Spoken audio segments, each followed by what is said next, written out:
All right then. Hello and good evening. My name is Titilayo Oyinsan. This is One on One. It's a podcast, and we would like to encourage you to join the conversation, subscribe, follow myself at Titi the Dynamite, and of course at the Dynamite Podcast Network. And of course, we would like to encourage you to subscribe and hit the notification bell on whatever platform you're watching or listening to us from, wherever you are in the world. Now, it's a pleasure to be here with you once again. And on One on One, we have conversations that most likely don't get that much press or that much attention, but they're really interesting conversations to have. Today, we are talking about the role of technology in the creative industry. Let's call it the role of technology. The role of technology in the creative culture industries. Let's put it that way. Yeah. And it's going to be an interesting one. Why? Because from digital platforms to innovative tools, technology is not only reshaping the creative landscape, but also providing new opportunities for African artists and cultural practitioners to reach global audiences. Now, it's revolutionizing the way creative content is produced, how it's distributed, and how it's consumed across Africa. Now, we're going to be having Mr. Olukayode Adebayo with us to navigate this discussion. He is a seasoned professional in the creative and culture industries, in media, in events, technology, and consultancy, and is the convener of the African Music and Cultural Expo, Amfest Expo, orchestrating bespoke culture professionals gatherings across the African continent and beyond, fostering enterprise development, facilitating invaluable networking opportunities for the culture industry practitioners. He's also the founder and CEO of crowd.com.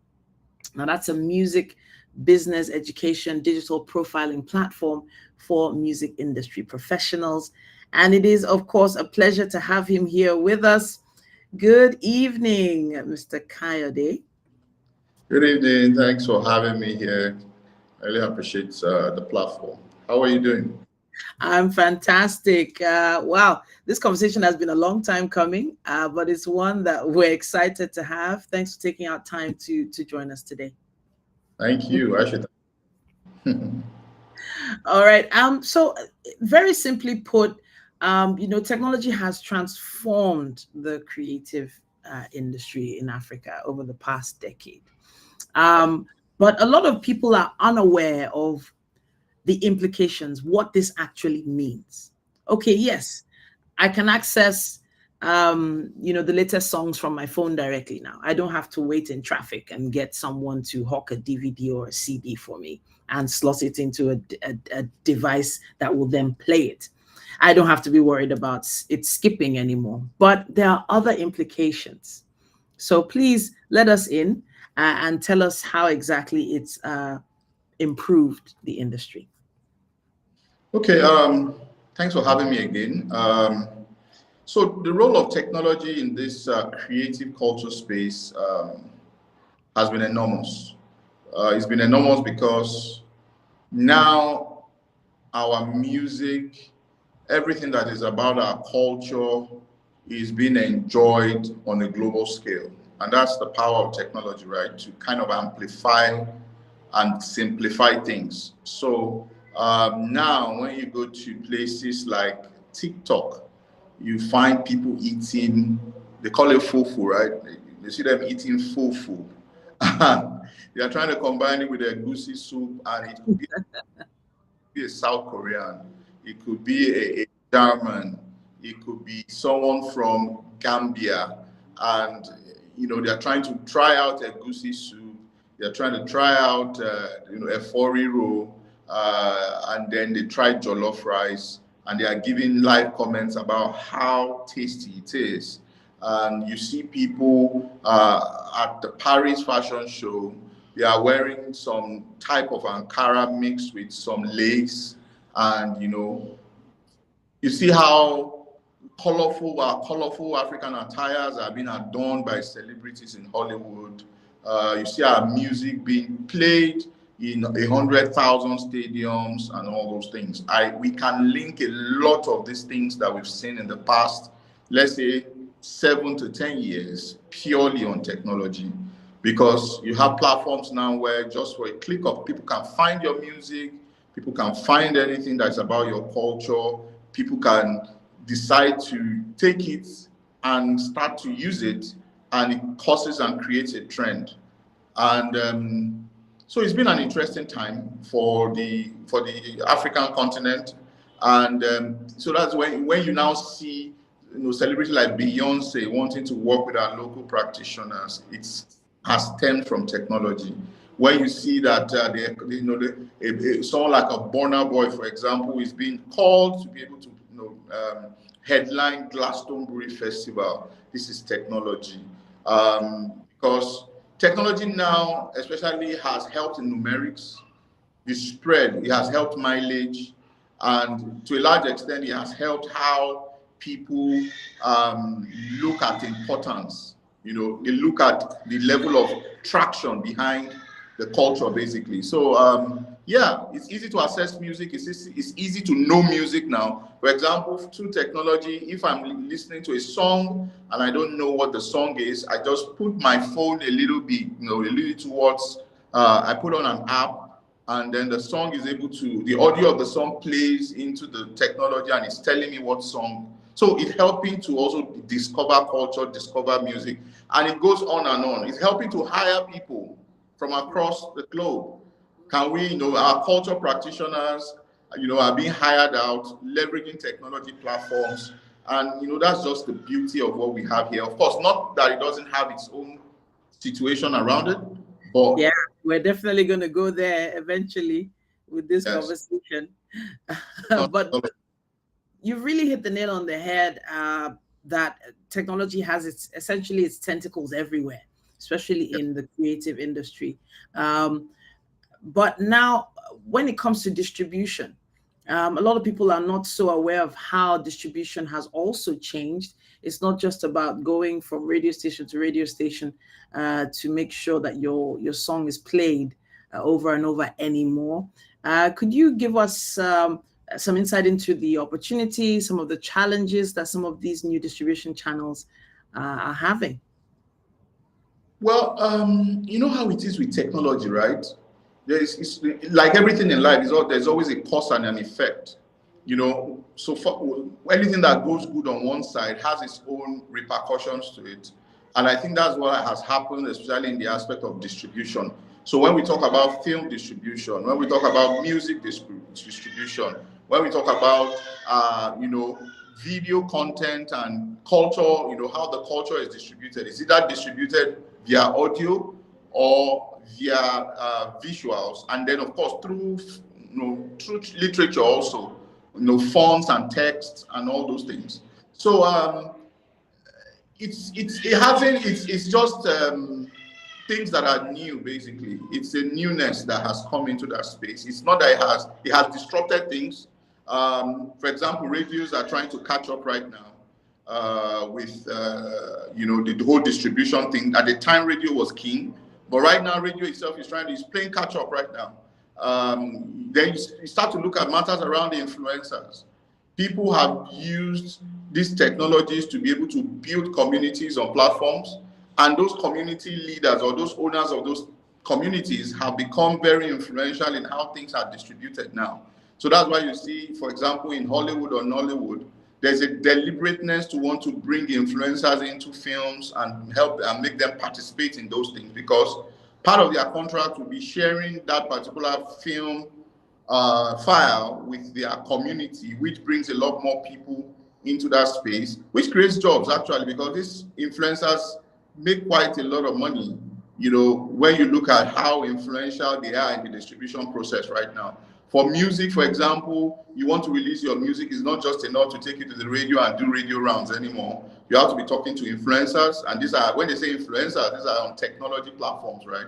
You have to get someone that has a 2 million people following to dance on your to dance to your song and share it with the community. You have to create TikTok dance challenges in order to be able to get your music out that mileage. So it's brought freshness, it's brought newness. Is this something that the old generation are quite? Is this something that they are happy about? Maybe not, but just like we said earlier before we came on the camera, right?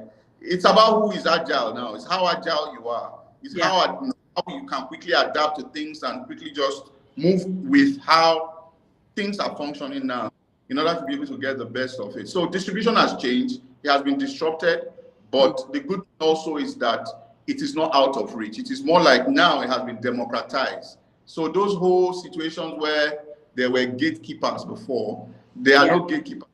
Nearly open to everybody. You can participate in the distribution process. Are you someone that owns a huge number of email addresses? Then you become part of it. Are you someone that has a lot of following on maybe one of these platforms or a lot of them? Then you become part of the distribution.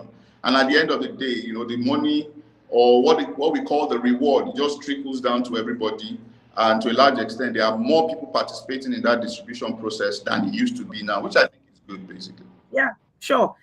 Even in terms of media, I've been in broadcasting 21 years, and now after many years of being on platforms that only reached maybe a few 100,000, a few million at a point, now with applications like what we're using right now, this is being broadcast as far as Australia, Korea, all the way in the US, Canada. Nigerians in Canada watch us. So I'm understanding how technology has definitely helped to expand our coast and push our culture out there. But now let's talk a bit about preservation and promotion of African cultural heritage. I know that you're heavily involved in this aspect of things. In fact, you are one of the directors for ACA. If I can find that page now, I think I prepared that page previously. Let's see if I can share that. ACA, you need to tell us a bit about ACA and how it's helping to preserve our heritage. Okay, as you mentioned earlier, first I must appreciate you for the dexterity that you have around technology, because a lot of times you find how what you do and use all these things and they are fumbling around it, and but how you probably played around it, how you were able to get it was different from as if I was just sitting down in a studio, and that's the power of technology. So well done on that. Then ACA. Well, ACA is called Arts Connect Africa, basically. This is a brain trust of top-level industry professionals in the music and the culture industries, which is they are from around more than 15 countries, spread all around the world, nearly from every region on the earth. So you have people from Latin America, North America, you have Africa, you have people in Asia and all that. It's a brain trust, basically. These are people that are worked with, they work daily with Grammy Award winners, they work daily with the top level people in the theater art space and a lot of those spaces. These people are very passionate about Africa and how Africa's culture and music especially are able to go into the global market to create value for the owners of the culture and then the people, the whole value chain, within that culture space. And in return also, they also work to be able to help the world easily come into the African continent.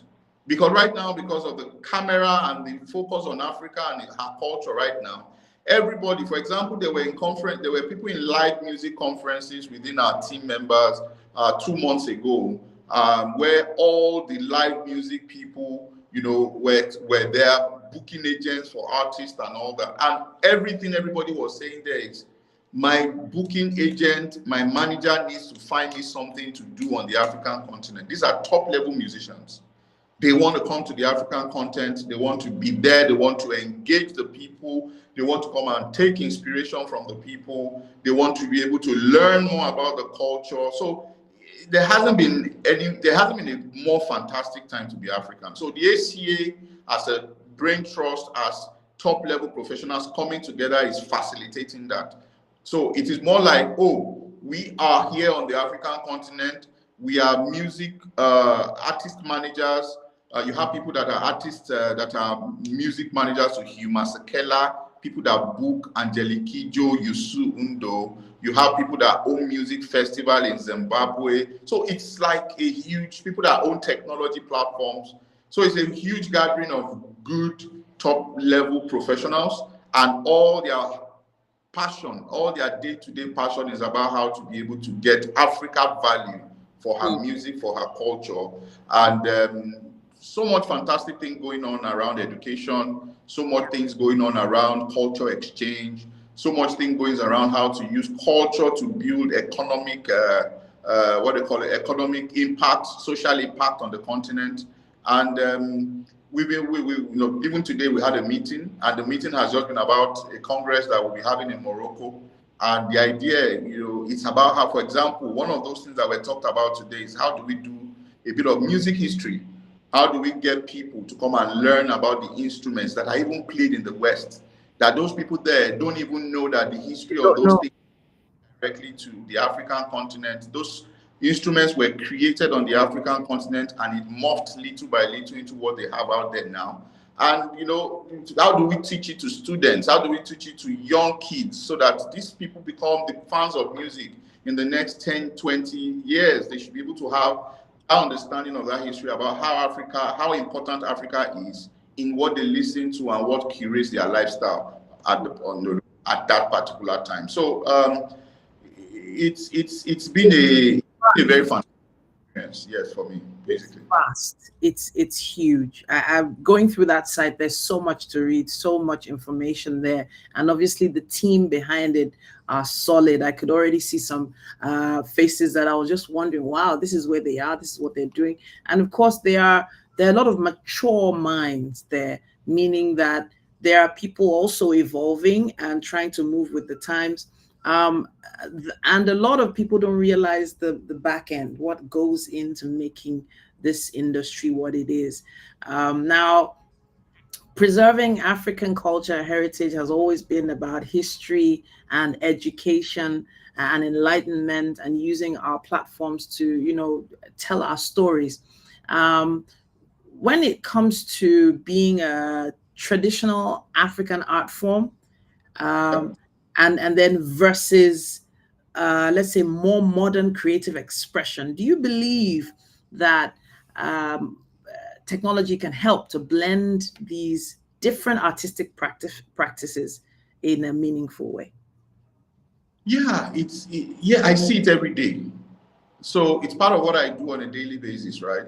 For example, we just started a project now, which is a project where we want to know more about the traditional music, to know what their business systems are, to know what the value and the supply chain for their music is.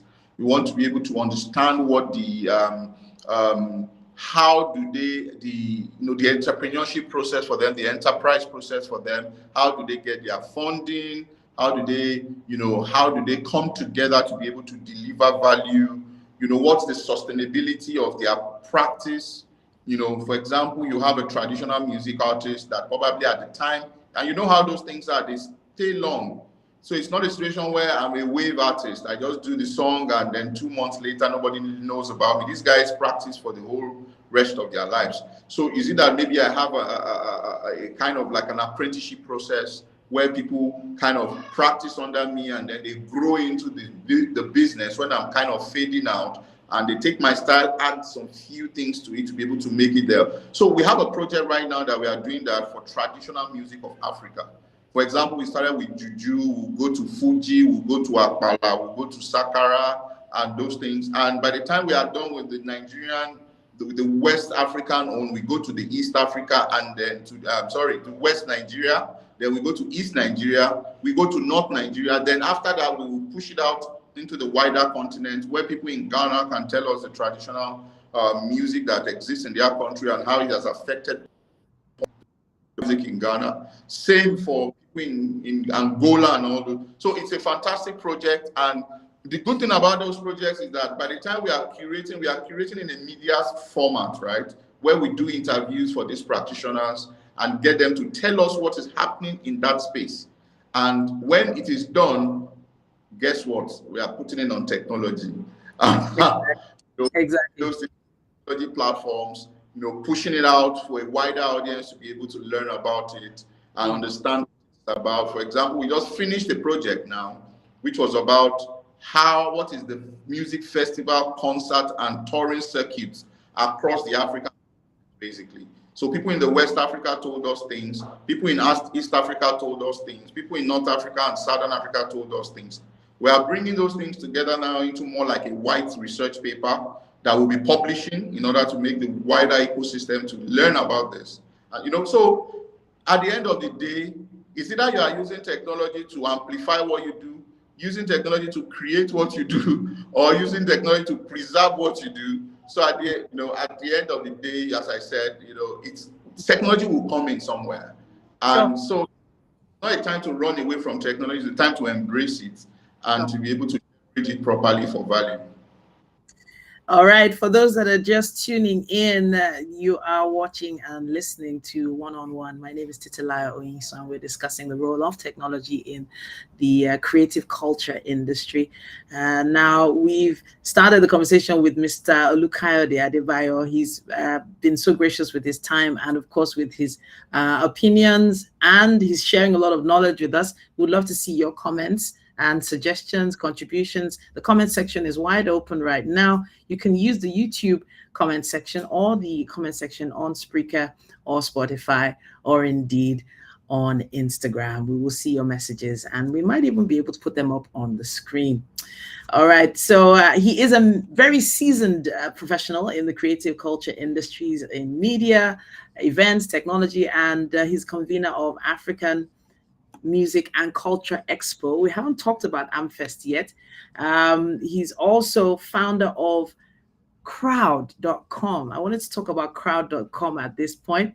Let's see if I can put that up on the screen right now. Crowd.com. I really want to find out more about this platform.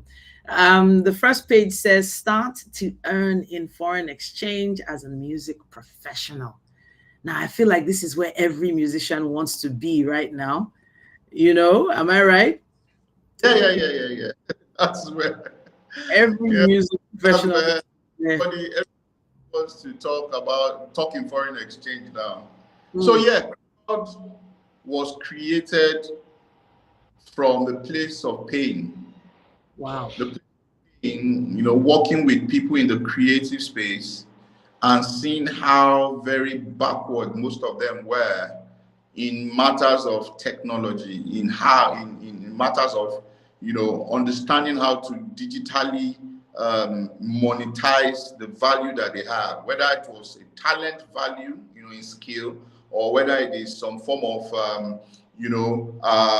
creative value, and the idea around it basically was to find how we can use technology to be able to kind of bridge the gap, while in a way where geography is not important. You are here on the African continent, and then you can lend your creativity or lend your talent to someone that is out there in the West, and then you can get paid for doing what you do without exactly leaving the African continent. So that's what it's about. From the site, there's so much information there. I'm trying to encapsulate, but on an average, you're working with artists, you're working with professionals in the creative space. I can see a list here, instrumentalists, backup singers, producers, what else? Songwriters. This is a lot with music, obviously. And it says here, craft your standout profile online, whether it's band, musician, songwriter, composer, DJ. My guy, why you didn't put presenter there now? Should have put presenter so that we can join. At least hype man. Put hype man there. The platform related to, we are starting with the music industry. That's not where we are finishing it with. We are starting with the music industry. The idea basically is we wanted to create a platform that employed the whole music industry ecosystem to a very large extent. Not the music artists now, because I believe that the music artists somehow, a lot of them have been catered to some way, one way or the other. But when you talk about the producer, when you talk about the instrumentalist, the artist manager, so we wanted a business where technology can enable people to be able to work with the best companies all around the world while being in Africa and while staying in Africa or while living in a developing economy.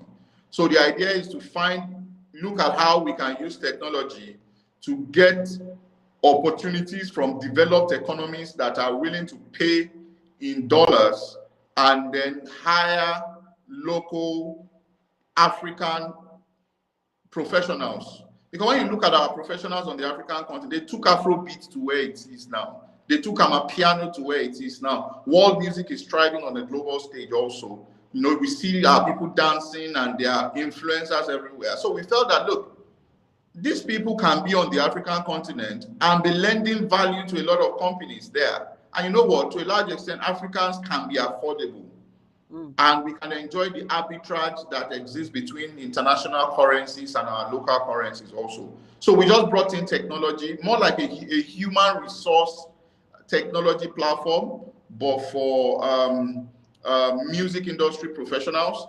Then by the time we get that quite solid, then we can move to film, we can move to fashion, we can move to culinary, and then we can keep going that way. Standardizing professionalism and allowing that to attract quite some good income for our local people on the continent. So that's what Crowd is really about. Fantastic. But as a platform, is it one that is also scouting for talent for these professionals, or is it just a platform available for professionals to approach should they need this enlightenment, this network? Well, it's in two ways, right? We have a kind of like a talent pipeline that we have built around this in order to get people standardized first before they approach and be on the platform, so that, because the way the platform is designed, it's more like a profiling. You have a very interesting profiling tool on the platform where when you go on the platform, you profile yourself, you put a lot of information about your career up there. You show us, you know, what you have gone through in trainings and in exposure, and the platform finds a way to rate you. The algorithm will rate you.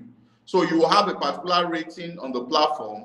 Then you now shows you the parameters that you are very good at, that's summed up somehow in order for you to have the rating that you have. So that when somebody is approaching the platform to come find you, they are able to see that, oh, you have a professional endorsement from somebody that is a top industry professional. Oh, you've gone through this particular kind of training. Oh, you were part of this team that developed and kind of like participated in this project. So it kind of, the algorithm works in the way it rates you. And the idea around it generally is to be able to make it easy for people that are coming to come and look for professionals to be able to kind of find them. And then it's nearly real time also, so that even if you are not at the top of your game when you came on the platform, as you continue to grow professionally and you add all those elements there, it prorates in a way where it eventually shows the kind of value, skill and talent you have at a particular time. So there's a talent pipeline. We do it two ways. We work with other institutions that are training professionals to pour them into the Crowd platform for them to go profile themselves. Then we also have a kind of like a pipeline where we bring people in. But on bringing people in, we now introduce them to different courses and different career development opportunities where they can go through and increase their rating on the platform. And then we make them with top industry hiring job opportunities. So you act like a LinkedIn for creatives or a LinkedIn for musicians.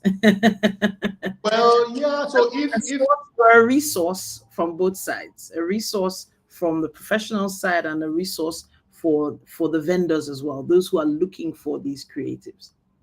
Yeah, we could say that. So if LinkedIn were to, because for us, beyond the fact that we hire, then we now process their payroll also. Okay. So we Okay. their payroll so that it's easy for companies that are trying to pay their staff internationally to be able to have an ease of doing that. So they don't need to do that themselves. We receive on their behalf, and then we make sure that their staffs on the African continent are paid. So if LinkedIn and Fiverr and maybe one or two other companies kind of like married each other and had a baby, maybe it would be what crowd would. Yes. Amazing work you're doing. You had me at earning in dollars. Once you said dollars like this, I said, why am I Yeah. just hearing about this platform now? I'm going through your site here. There's so much information. Let's scroll back to the top. Yeah, start earning in foreign exchange as a music professional. That's what we have here. Get music business training and exposure, profiling yourself for the global market. Get endorsed by global music professionals. Okay, so I know you're wondering why I read that out because it's on the screen, No, but no, no. those who are in the audio Yeah, podcast, they the don't other know side. anything. The area for the business partners also. So for the business part, it's not that they are doing Africa a favor in any way. It's kind of more affordable for them to work with African professionals. So these guys are top-notch professionals, but they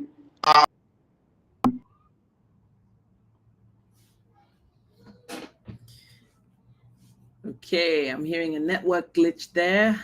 If you are still watching us, this is One on One. My name is Titilayo Oyinsan, and with us we have Mr. Olukayode Adebayo, and he's been here talking to us about the creative industry, and of course how technology, the role of technology in this hello, industry as at 2024. He is the founder of hello, Crowd.